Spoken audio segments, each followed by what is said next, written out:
This CD has the Tchaikovsky Violin Concerto and the new concerto by Jennifer Higdon, who's an American composer who I've known since I was probably about 13 years old.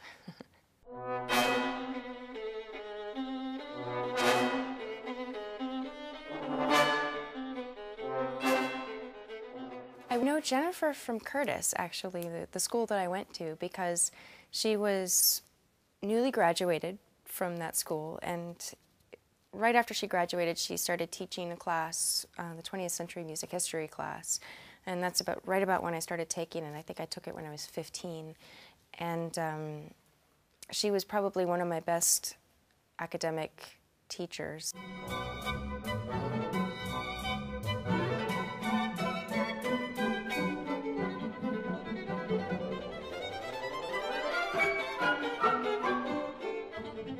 Jennifer wrote this piece for me, and it's something that I premiered, and this is the world premiere recording. It's really nice to have something written for you. It completely changes how you view your own playing, in a way, because I know how I think I play, I know what I'm trying to do when I play, but I don't know what comes through to people. And when a composer writes, it's a very honest account of what they hear in your playing, because they're writing to what they perceive to be your strengths. And every time someone writes specifically for someone, their style alters just a little bit to cater to that person's playing. It's kind of like writing a role for an actor.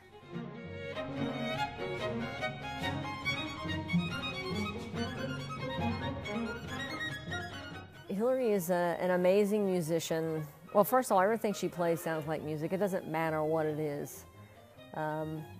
She can do it. She can execute it, or she'll figure out a way to execute it. But she does it in such a way that it sounds very natural.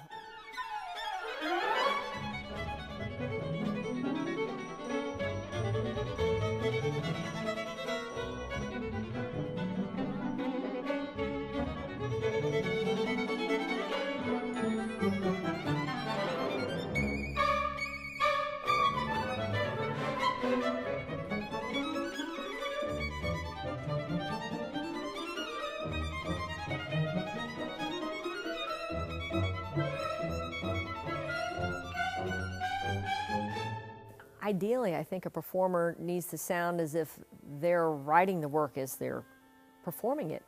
There's also a certain element of magic that I think is probably not explainable, but it's just something that's there, and she definitely has that.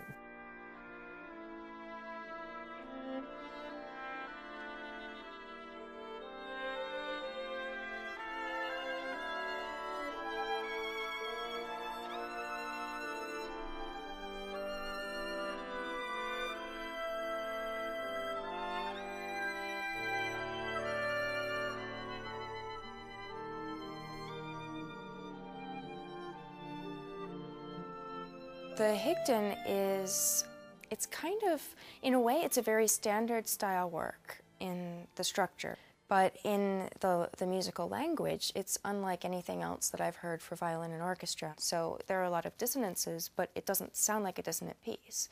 It sounds like a lush, somewhat romantic work. It's very rich, and there are a lot of notes at times, but when there are a lot of notes somehow in this piece, it acquires a stillness and a calm.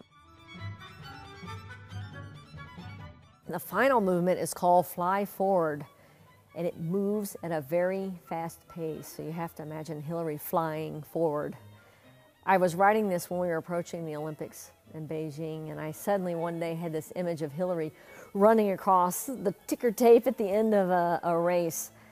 It shows off her incredible ability, fingers moving at high speed, really high speed, and her ability to maintain a rhythm even as you're moving through these different meters. She's incredible the way she can reach these extended intervals, quite staggering. I sometimes joke it seems like Hilary has 6 fingers.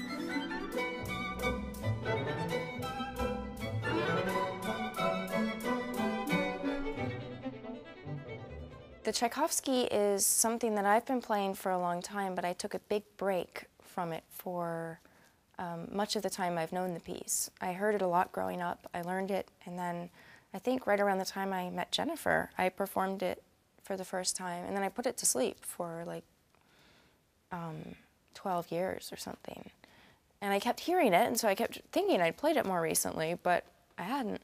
And when I got back to it, I realized that it was a piece that it has such strong traditions of being played a certain way that it was an advantage for me to have taken a break, because I wasn't making so many decisions about what I was in the habit of playing versus what I wanted to do. I could actually start completely fresh with this piece that is so bound to the violin history. And that was actually, it was wonderful, because everything else in the standard repertoire that I've done continuously. And it was really sometimes challenging to define what's you and what you've been taught and what you've heard and what you really want to do versus what you just always have done. And being able to do the Tchaikovsky in that different way, come to it fresh and really reevaluate, almost starting over, while having had all this experience with this other repertoire, was really, I think, a good thing for me with that piece.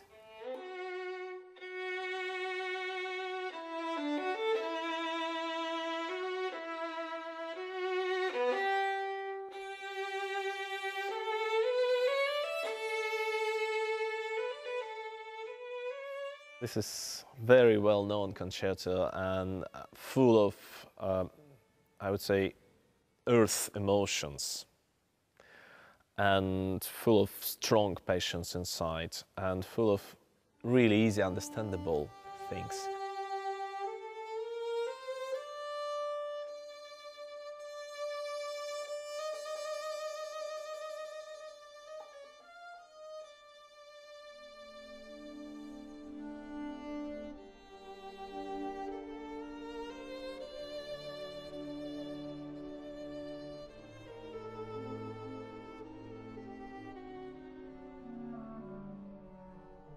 While Jennifer Concerto is more philosophical, more aerial, and music,